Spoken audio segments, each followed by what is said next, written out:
All around the world's coast, there are low-lying lands that fill with water and support a bountiful abundance of wildlife. Throughout Australia, these wetlands hold important ecosystem services, such as tourism, recreation, livelihoods, and also providing valuable habitats for native and migratory species. Agricultural industry and expanding coastal developments can increase nutrient and herbicide discharge in creeks and rivers, altering the natural system and the way it functions.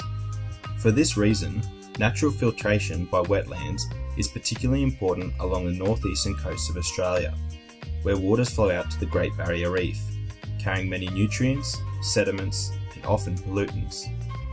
However, there are many threats to coastal wetlands, including poor water quality, changes to flow regimes, invasive plants and feral animals, just to name a few. Weeds can overrun the natural wetland, affecting waterways and reducing the available habitat for native animals. In northern Australia, olive hymenacne is one of the worst semi-aquatic invasive weeds found in wetlands.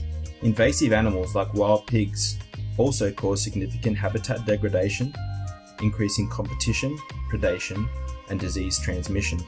All of these factors threaten the natural biodiversity and structure of wetland habitats and their wildlife. And as more wetlands are affected along the Queensland coast, the problem grows. Some wetlands have good potential for repair, with people working together to return them to a more natural and functional system. A good example of this is Insulator Creek wetland, near Ingham in far north Queensland.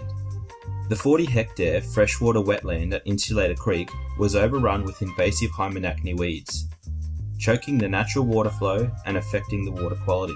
The weeds in this wetland were confined to a manageable area, making it an ideal candidate for repair. A team of people got together to address the problem, including traditional owners, researchers, natural resource management organisations, and landholders like Sam and Santo Lamari. Pretty well, the project, what I like to see is back to its natural state, so that environment is back to what it used to be. So the bird life, the plants and all that integrate with one another. And it's nothing better than seeing natural state and having wildlife, plants and everything as part of the environment, and gives people a better understanding what was here before and what can be here. And also learning about problems about the wetlands, with runoffs and all that. That's all part of it, and that's something that we're passionate about too now, because we're a part of a big environment, not just a small environment. With funding support from the Queensland Government's Everyone's Environment grant, they outlined a plan to reduce the invasive weeds, allowing natural plants and animals to recover. The burn spray method was used, which is suitable for non-wooded, ephemeral wetlands and requires the use of grass-selective herbicides. This method works to promote native species, providing them with assistance to outcompete invasive species, promoting a healthy, functioning system that is better able to be naturally self-sustaining. Put quite simply, it involves burning as soon after the wet as possible, allowing sunlight to reach the still moist soil. This stimulates the native seed bank of sedges, rushes and reeds, allowing them to grow and gradually displace the invasive weeds. Repeated targeted spraying with a grass-selective herbicide then follows to kill any emerging or adult plants. When standing water is again present, the burn spray process stops, allowing the natural plants to recharge and recover.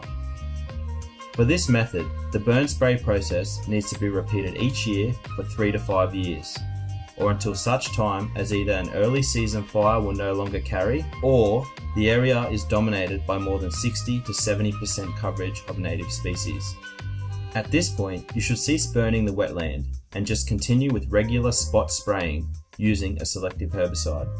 Spot spraying of weeds is likely to be required on an ongoing basis, although the time spent and herbicide used undertaking this activity should be greatly reduced each year.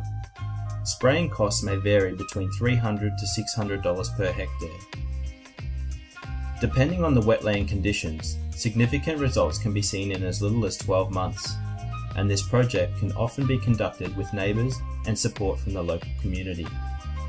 by bringing the community together, it makes it a lot easier in the short term. So this is definitely a model I'd recommend, an approach we take, whereby we all work together, everyone from the universities to the school education groups to Terrain NRM, the individual landholders, the traditional owners, all working together to try and fix these places one at a time. It's a real community effort. This simple, relatively quick and cost-effective method is a good option to help re-establish natural wetlands in key coastal zones. Insulator Creek wetland has had incredible native habitat recovery in only 3 years, with increased water flow and greater numbers of native flora and fauna within the wetland.